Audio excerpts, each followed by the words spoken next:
Bienvenidos a Soy Violento, Soy Macabro Podcast. Yo soy Ali. Y yo soy Dee. Y hoy Dee nos contará de un caso que sucedió en Atlanta, Georgia. Spending a night with friends should be safe and enjoyable experience. But for 16-year-old Susana Morales, it turned into a nightmare. While only minutes away from her home, she vanished without a trace, leaving her family in a state of fear and anguish. The uncertainty of what happened to Susana or where she might be is a torment that haunts her family daily. This is a tragic case of Susana Morales. Advertencia: la información de este caso puede ser desencadenante para algunos. Tenga en cuenta que algunos de estos casos pueden involucrar menores de edad, abuso, violación o violencia. Escuchen con precaución. Warning: the information on this case can be triggering to some. Please be advised that some of these cases may involve children, abuse, rape, and violence. Listen with caution. Después de que no me contestaba, yo pensé que algo le había sucedido porque ella siempre... After she didn't answer, I thought something had happened because she always... Aunque este teléfono está apagado, me llamaba del teléfono de sus amigas. Even if her phone was off, she would call me from her friends' phones. And you received no phone calls or text messages from her? Usted no recibió ni llamadas ni mensajes de texto de ella. Nada. Nothing. How many times, just if you can give me a estimate, how many times did you go out and look for Susana? ¿Y cuántas veces? Solo se me puede dar un estimado. ¿Cuántas veces salió usted a buscar a Susana? Todos los días, todas las noches, durante 7 meses. Estoy segura de que se la llevó alguien y que la tienen a la fuerza.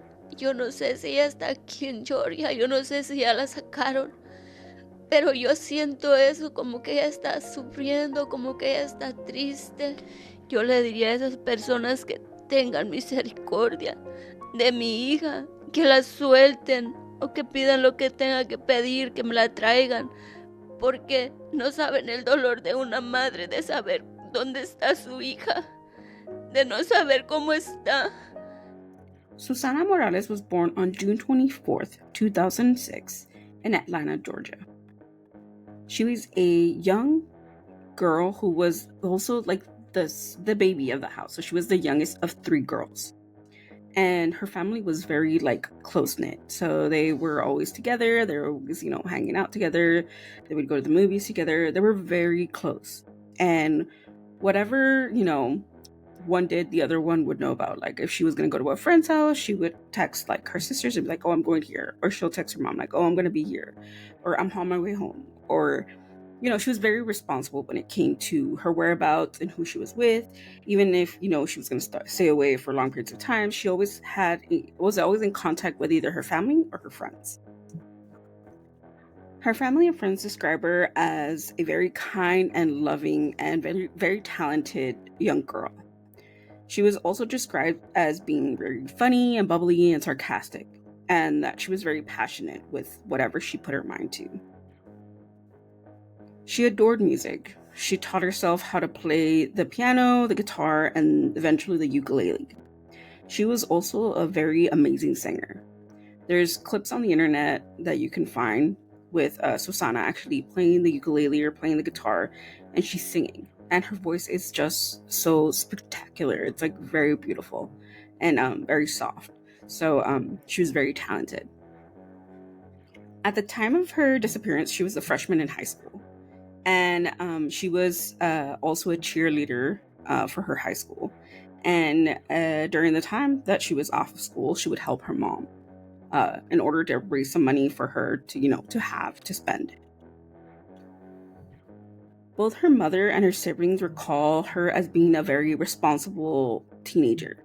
She was always, taking care of herself, very studious.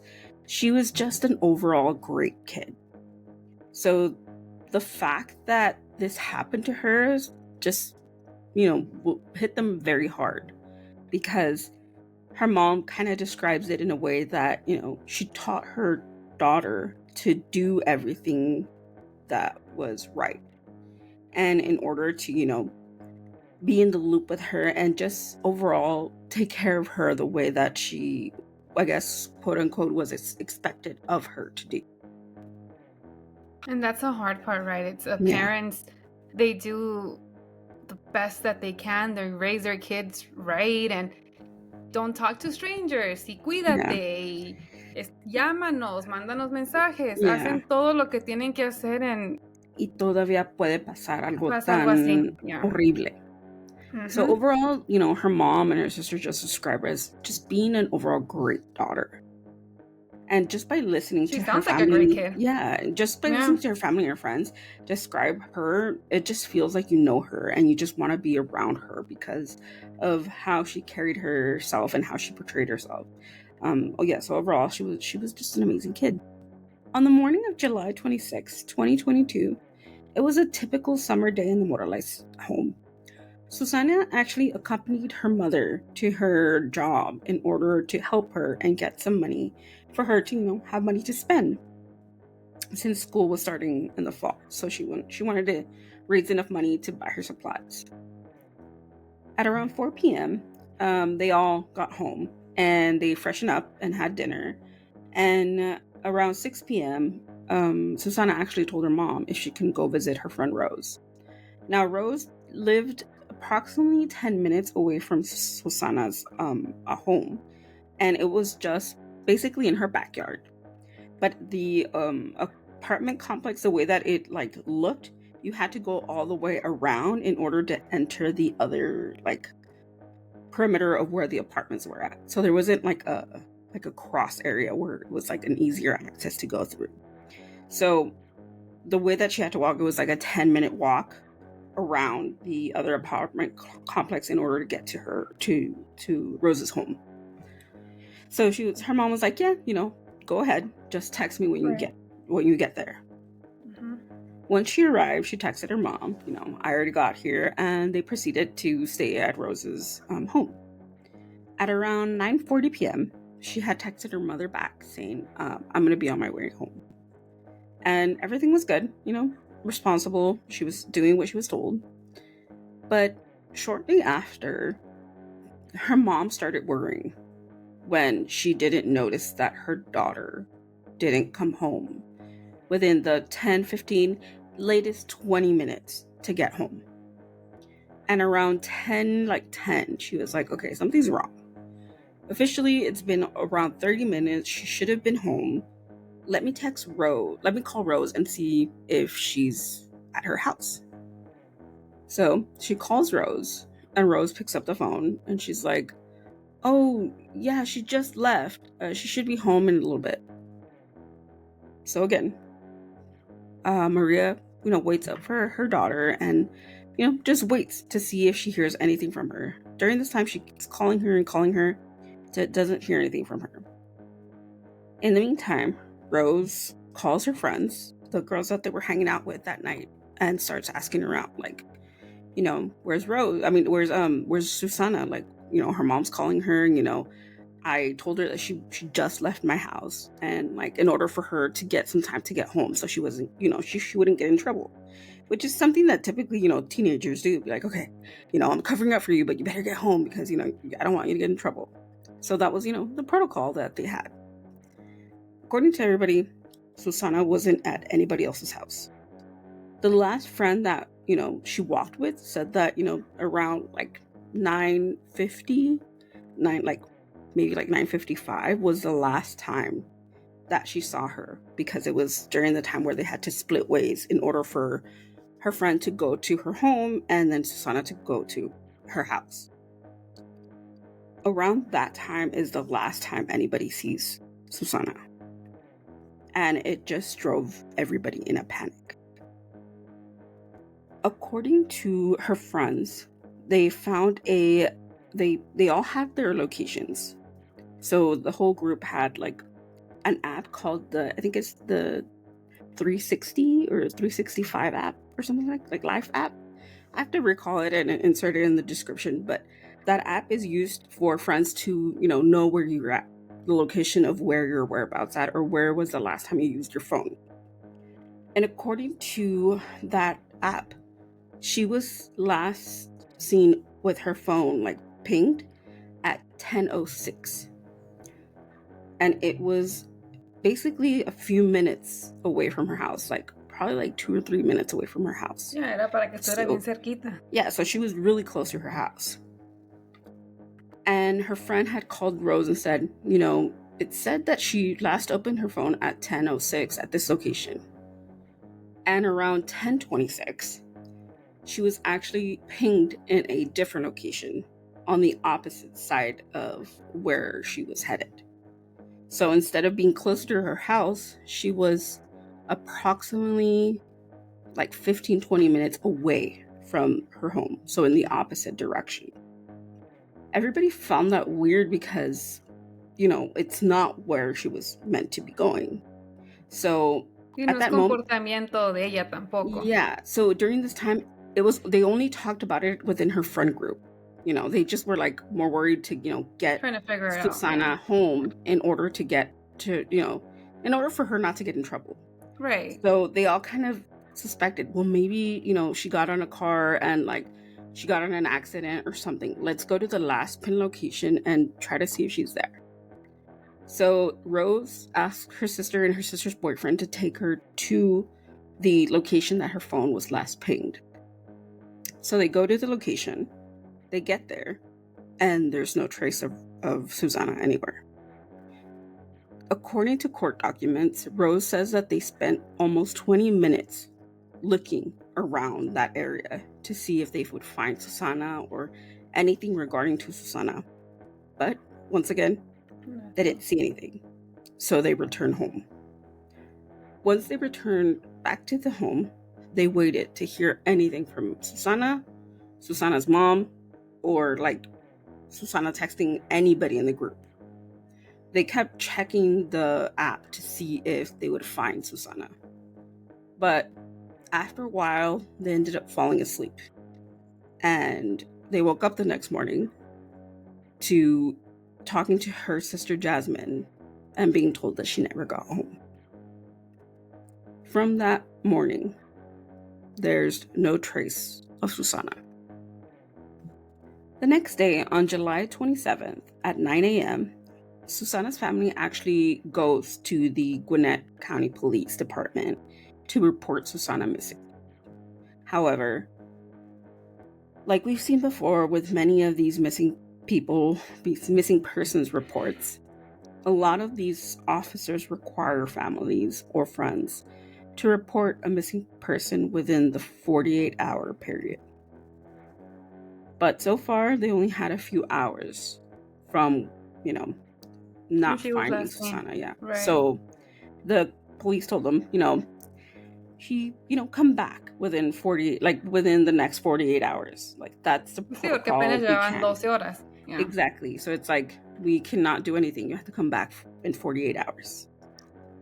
According to court documents, Susana's family claims that the Gwinnett County Police Department did not take Susana's disappearance seriously because they believed that she was a runaway. And according to further documents, the police department, always assumes that most of these teenagers are running away from, their family, that they had an argument and they ran away. But one of the things that bothers me the most with this case is that the family was very adamant about Susana not being that type of teenager, that she was very responsible. She was always, communicative and always talking to her family, and at least one of the people that she is closest to will always know where she is. Even if she ran away, she would have told somebody that she was running away. But the police didn't take it into consideration.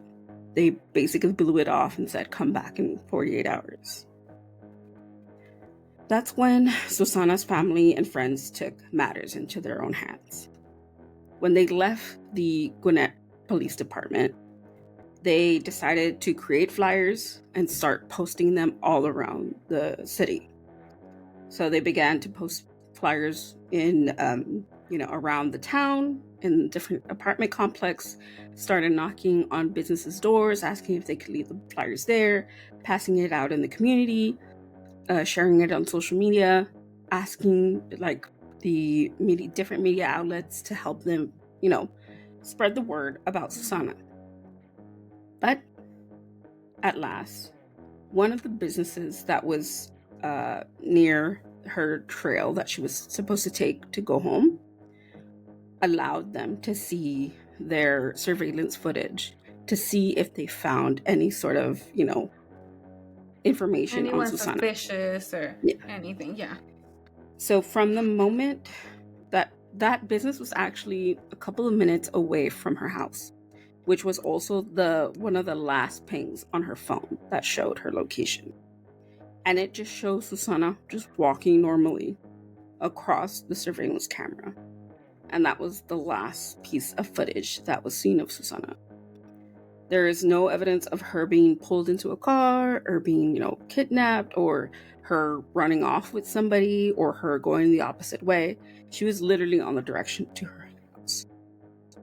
The family end up taking that surveillance video and taking it to the police and tried to push for them to, put a missing person, file the case of a missing person. But again, the police just kind of dismissed it and said this wasn't enough evidence.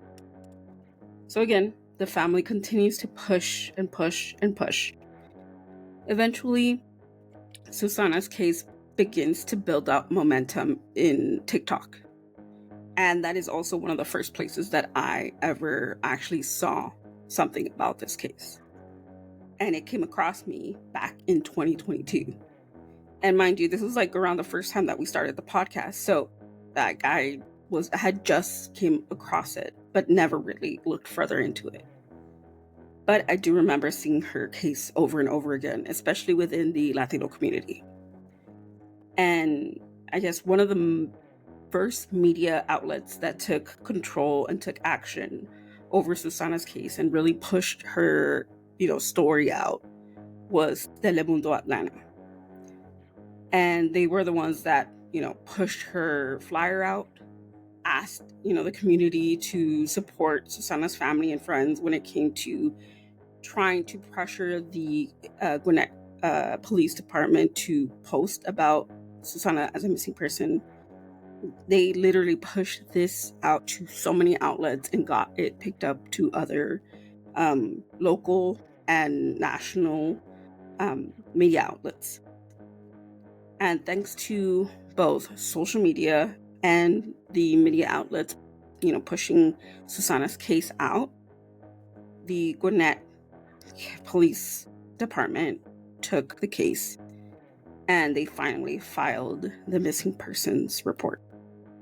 So después de las 48 horas, no, they still hadn't filed it? Nope. You know how long it took them? Probably 2 weeks? No. Longer? The police report wasn't filed up until August 29th. So almost a month. A little bit over a month to file the missing persons report. Eso es algo que and we've heard all podcasts that we've listened to, todos decimos lo mismo. We don't understand why it takes the police department that long. I understand there's been cases where people file a report and the teenager had just gone to a boyfriend's house or girlfriend's house, they never were missing. Unfortunately, because of those scenarios, pagan personas que la verdad sí necesitan que los estén buscando. Yeah, It's frustrating. I cannot imagine lo que esta familia estuvo pasando por todo un mes. Yeah. And the tragic part of it all is that not only it take them a whole month to post about the case or send any information regarding the case, but throughout the time of the disappearance, there was little to no push from the police department to find Susana. Susana's family solely was moving this whole investigation and the whole procedure to find Susana because the police wasn't doing much to help them in trying to find her. For 6 months, the Morales family lived in anguish as they searched for Susana. The days blurred together, filled with desperation and hope. However, it all ended abruptly in February of 2023. On February 6, 2023, Matthew Gilbert was off-roading in a ATV motorcycle when he came across skeletal remains along the Drowning Creek Road off of Highway 316. Sergeant Jennifer Richards of the Gwinnett Police Department told outlets in a conference that, quote, Susana's remains were actually quite far from her home and from the last place she was seen. Susana's remains were located roughly 20 miles from the street where she was last seen on surveillance footage. As detectives looked through the crime scene, they came across an important piece into the case. On February 7th, which is literally the next day, detectives placed a grid search around the area where Susana's body was found, and they found a gun and a flashlight near her remains. So they weren't right next to it, but they were in that perimeter of the grid search. They took the gun and they traced the serial number of the gun, and detectives determined that the weapon was registered to a police officer by the name Miles Bryant, who was a police officer in Doraville Police Department, which is right next to Gwinnett County Police Department. So they were like basically near each other. This gave authorities the indication to look further into Miles Bryant's background. And approximately a week after finding the remains of Susana Morales, the Gwinnett County Police Chief, J.D. McClure, told the public in a televised conference that it is known that Susana had died. There is nothing that indicates that she was shot with the gun that they found within the perimeter of her body, but it is possible that she was raped during her death. During the conference, he spoke about finding Susana's remains and the weapon that was near her body, and how that weapon belonged to a police officer by the name of Miles Bryant. Within the conference, he told the public that the arrest was made and that he was charged with the death and kidnapping of Susana Morales, as well as falsely filing a police report when it came to the stolen handgun. He ended the conference by saying, quote, "This type of crime at the hands of a law enforcement officer evokes anger, even with the ranks of this agency. Police officers should always be the pillar of trust." Susana's family learned about Miles' arrest the same day they laid Susana's body to rest. Her sister told Atlanta News that she is relieved that Susana was getting the justice she deserves. Quote, "A really hard final goodbye, and just seeing her being buried is something that we didn't want. But we got good news today, so that gave us hope." Miles Bryant is a 22-year-old man who was in the police field for roughly 2 years. And he also obtained military training before being a police officer. So as far as we know, that was the background that was found when it came to his career. According to records, he worked in the 4th County Police Department from March 2020 to May 2021. Then he found employment at the Doraville Police Department in September 2021 until the moment of his arrest. According to court testimony, he was also a security guard for the Sterling Glen apartment, which is the same exact complex where Susana was the night of her disappearance. These are the apartment complex that Susana was constantly visiting because her best friend lived there.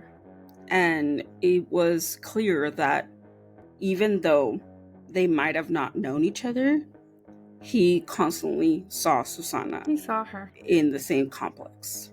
He probably knew su rutina de ella. Yeah.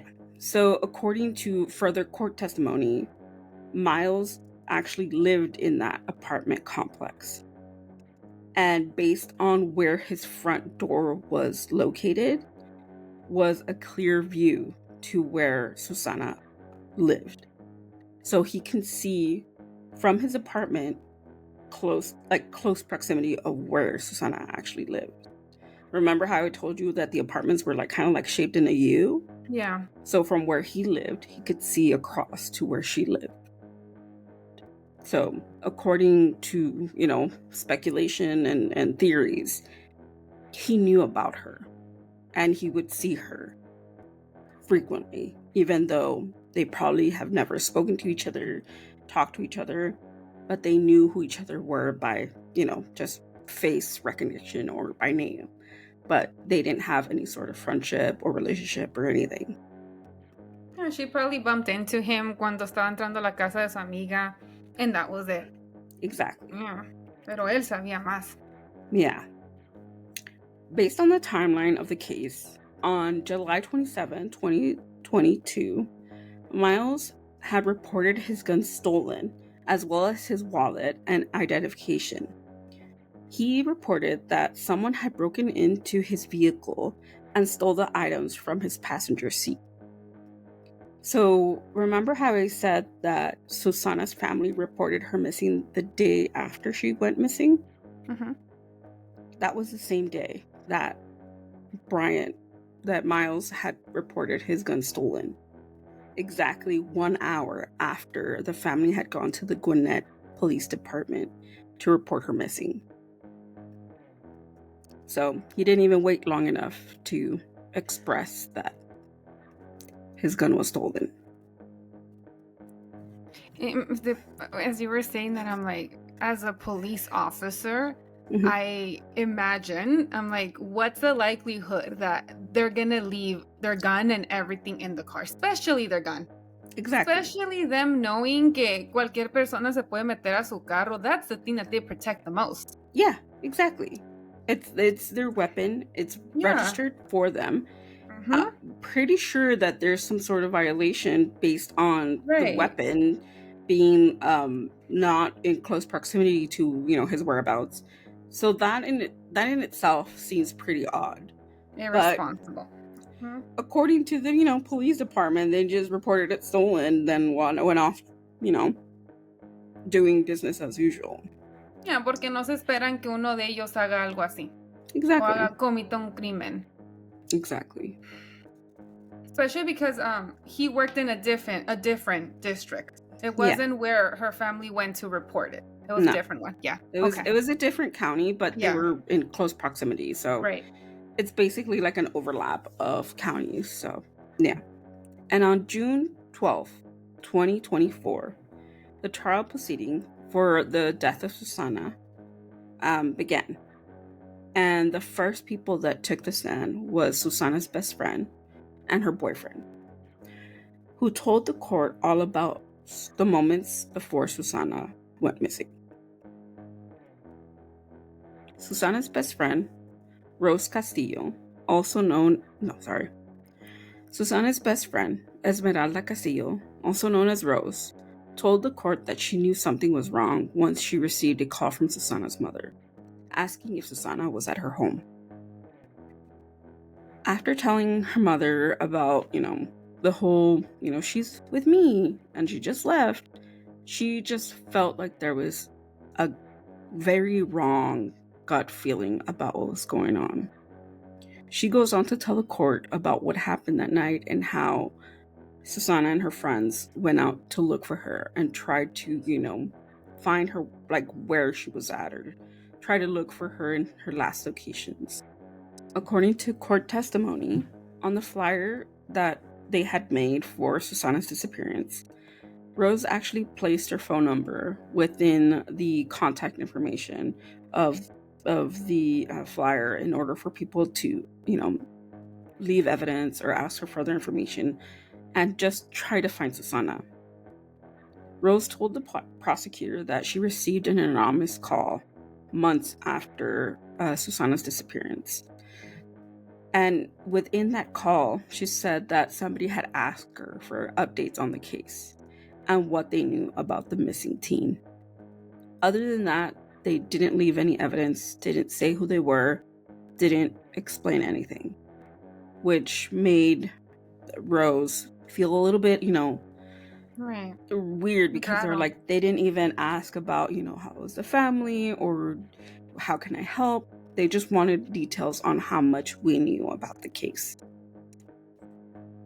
The prosecutor went further and asked if she knew Miles or if her and Susana, ever interacted with Miles prior to Susana going missing.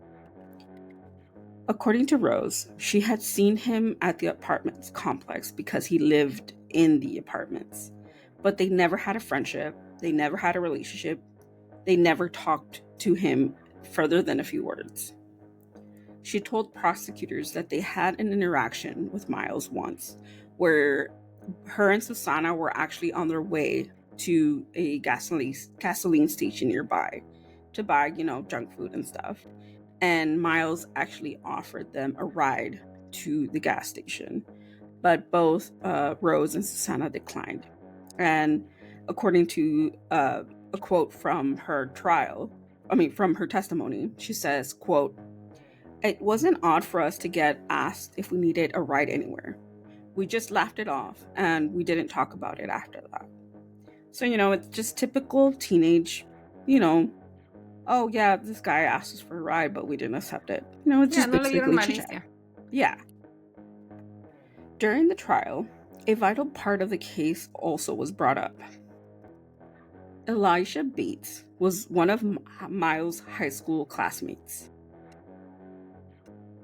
On February 2023, right after the findings of Susana's body and the fact that Miles was the main perpetrator of Susana's murder, Elijah came forward and told the Gwinnett County Bureau Chief Matt Johnson that Miles was a childhood friend of hers and that they had recently reconnected in 2019.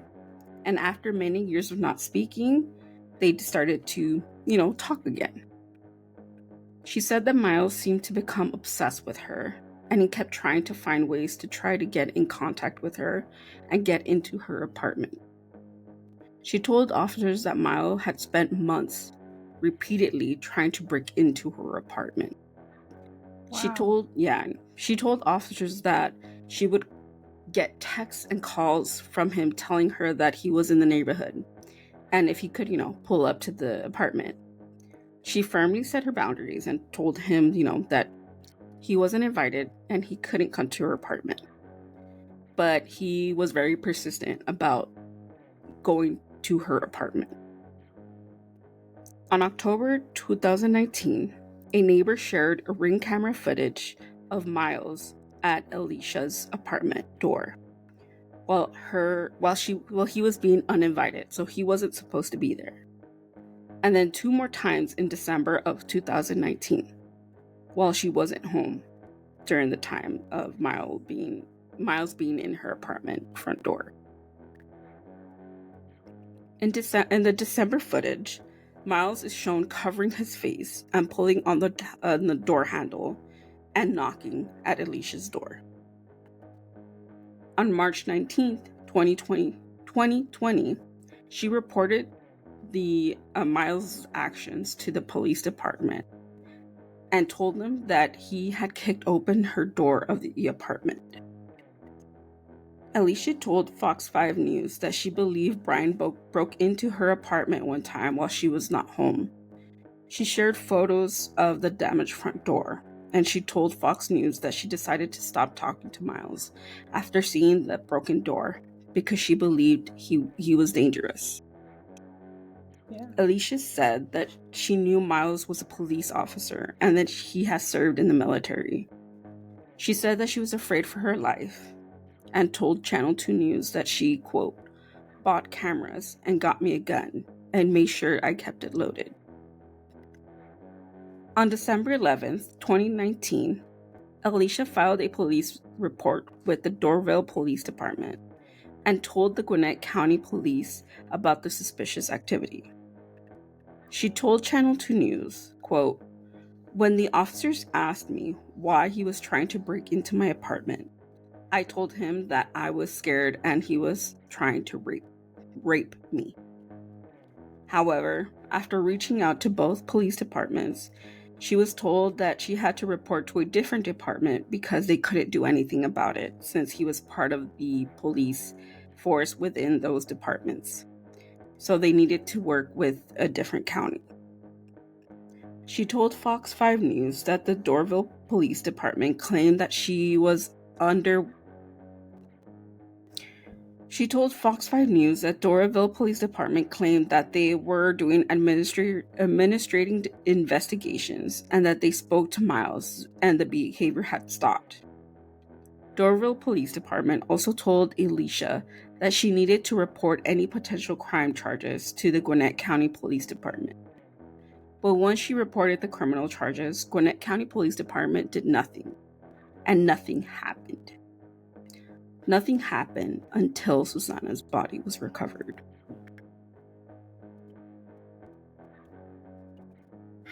Yep. I know. Another primary part of the trial was that detectives claimed that Miles made several Google searches, including, quote, "How long does it take a body to decompose?" and, quote, "How are you ID'd by dental records?" He also had multiple internet searches on the Susana Morales case. So if that doesn't make anything suspicious, I don't know what will. According to court documents, the location data showed that Miles' personal and work cell phone were last pinged near the site of Susana's where she was last seen, as well as in the woods where her body was located. Although many things were brought into light, the defense asked about Susana's suspicious history. According to Miles' lawyer, they talked about the suspension history that Susana had and the drug use that she did, as well as the media posting leads to her disappearance in order to prove Susana was a troubled teen. However, Lieutenant Biggers told court that those details were not relevant or contribute to Susana's disappearance.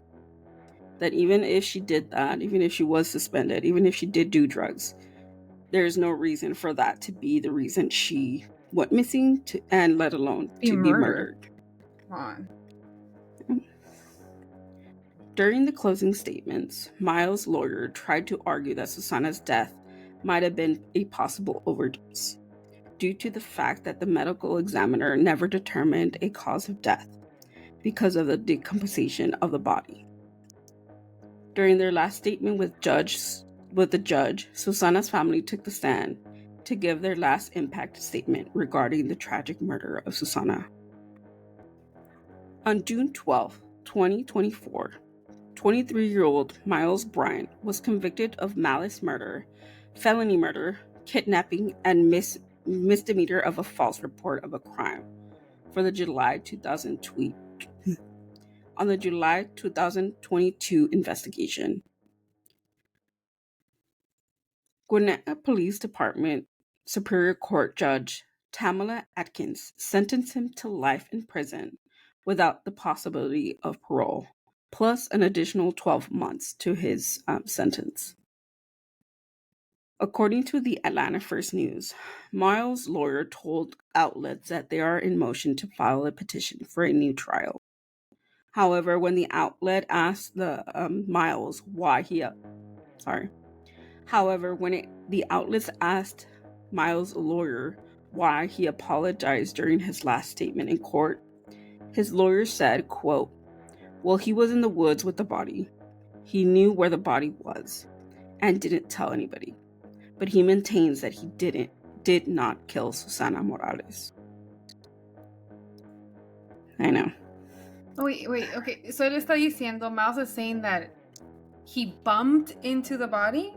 Yeah, so basically and saw it and left it there. Yeah, so basically that the lawyer is saying that he was located near the body in the woods. Okay. He knew where the body was, but didn't report it. that was the only thing that he did wrong. That he didn't do anything else wrong. That he did not kill Susana. He just bumped into a body. Basically. What was he doing in the woods? Exactly. God. I kid you not. When I heard that statement while I was doing investigation for this case, not investigation, when I was doing research for this case, I got so frustrated. So I'm like, okay, so his gun was right there. He was pinged to that location the night of her murder. He saw the body. Right. His Google research, his like search of the case. None of this. The false report that his gun was stolen. Yes. Like none of this counts. All of this doesn't count. He didn't do nothing wrong. No. Exactly. It's frustrating. So as of now, there's no new updates on the case, or if there's any, further details when it comes to any new trials that's going to happen to the case. But if it does, we will be sure to keep you guys updated when it comes to Susana's case. María told Telemundo News, quote, "Cada noche no puedo dormir sin pensar en ella. Sé que nada de esto la traerá de vuelta, ni que quitar el dolor. Todo lo que siempre quise fue justicia para lo que pasó. Quiero agradecer por eso." Susana was young, talented, and kind-hearted daughter who was just beginning to experience the best years of her life. She did not deserve to be murdered by a man who had taken oath to protect and serve his community. We will remember Susana as a vibrant young woman who was taken far too soon. This is a tragic case of Susana Morales. We were all expecting that call that we found her, coming to see her, but we didn't get that call, unfortunately. Jasmine says the three sisters were very close, and a hold is left in this family. She shared a video of Susana sharing her passion of singing.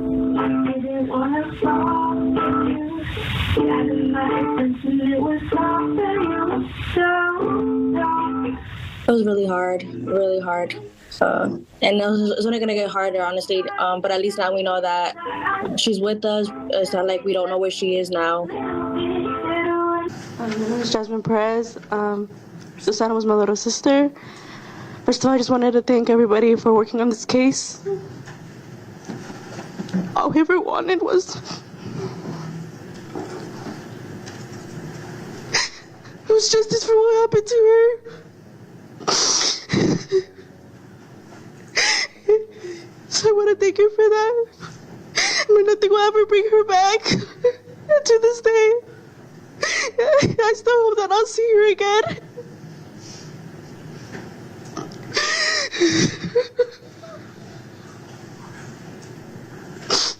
Sorry.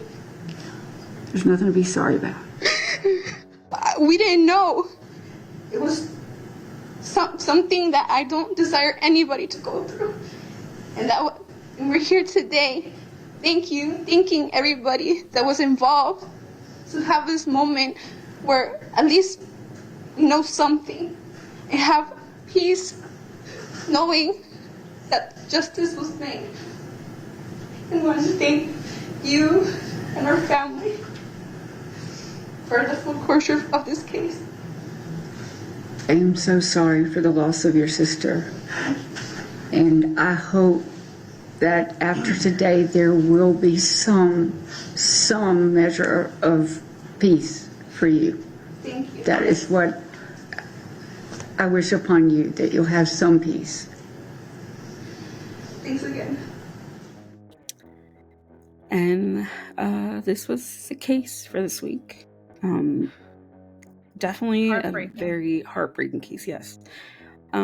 Especially after listening to the audio of Jasmine and Maria, and even the statements when it comes to the detectives on the case and everybody who was invested in this case. It's really heartbreaking. And I know that Susana would be so proud of how much time and effort and just so much love that was put into finding justice for her case. And I just have to say that Susana's family and friends and the detectives and the people that were involved in her case, and even the people that were part of this court case in order to put Miles in prison, it just shows how much they cared about her, and having no set of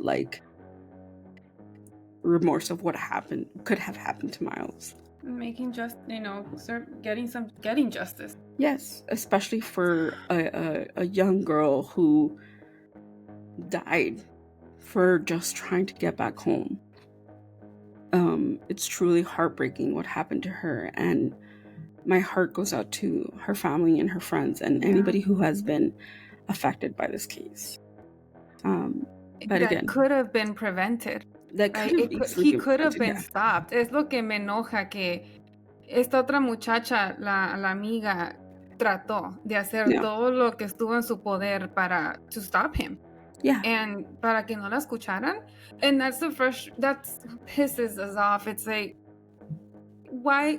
And I'm not here judging all police officers, all authorities, because there's a very high percentage who are out there doing the work, who have the commitment, the passion to help people.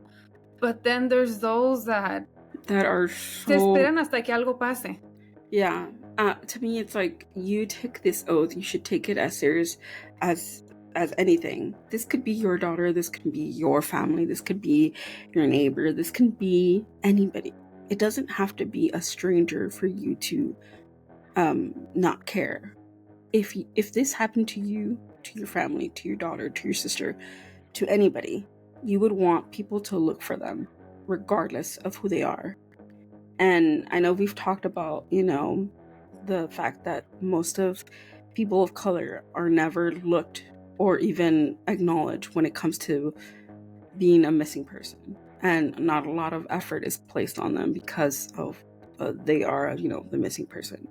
So a part of me is so heartbroken that people police officers don't take the consideration of just doing their job and just, provide that help to people that need it the most. So yeah, it's lo que no heartbreaking. entiendo. Si llegó tumbando la puerta, para tumbar una puerta, that takes a lot of power, and he forced himself in para que le digan, oh, no puedes hacer el reporte aquí, tienes que ir a otro lado. Why couldn't they just pick up the phone, connected her, or driven her to, they could have done much more. Not just be like, oh, sorry, it's not our district, so. Yeah. To me, it's also frustrating that they just kind of brush it off. And even in an interview that she did with one of these outlets, she even says, this could have easily been prevented. I did this because I was scared for my life. I was scared to, get harmed by Miles. And I tried to report him. I tried to get some sort of awareness, but the police didn't pay attention to me. Yet, a couple of months down the line, he does the same stalking behavior and murders a teenage girl and doesn't get reprimanded up until a year later. So it's like I tried, she says, I tried to prevent this. I tried to put it out there that he was, dangerous, and nobody listened. And even there's if people want to get really into this case, I suggest it. It has a lot of details that I probably skimmed through. And one of the details was also the fact that he had a lot of previous charges, and the police department didn't do their research when it came to hiring him based on the previous, accusations that he had. And I feel horrible that this type of case could have been prevented just if people did the proper background checks in order to understand that he was a dangerous person and he wasn't supposed to be out there with a badge and a gun and trying to portray himself as this hero to the community. Because it wasn't only that he was a police officer, he was also a security guard for this, complex. So he had authority in not only the police department, but in the apartment complex that he lived in. So it's like dangerous man had so much authority. Yeah. Had a badge, had a gun. And like I said, like if Scary. you guys want to check the body cam footage of him when he's being arrested, there's body cam footage of him, like where the other cops are talking to him, kind of befriending him in a way. You just see his demeanor and how cocky he is about being a cop, like trying to be like, oh yeah, like one of them. Like it's very disturbing because you know what he did and how not remorseful he is about his actions at all. So I recommend you guys check, if you guys have time, of course, to check, you know, these court documents, court videos, like body cam footage. It's really intriguing to see his demeanor and how careless he is. And of course, we don't want to glorify this person. We don't want to put this out there, but it just shows how easily these type of evil people live in our society. And, you know, sometimes we find them when it's a little bit too late. So, yeah. So that was the case for this week. Again, if you guys want to talk about this case, have any thoughts, opinions on it, we pass the, you know, mic to you guys. Our comments, our DMs, and our messages are open. If you want to discuss this case, discuss it among, you know, each other or with us, we are more than glad to talk about it. You can follow us on our social media platforms. You can look for us on Instagram, on TikTok, on Threads, and on Twitter, or X as it's known now, at SVSM_podcast, or on Facebook as Minutos podcast. You can look at the video portion of this video on our YouTube channel. Just type in Minutos podcast or SVSM podcast and we should pop up.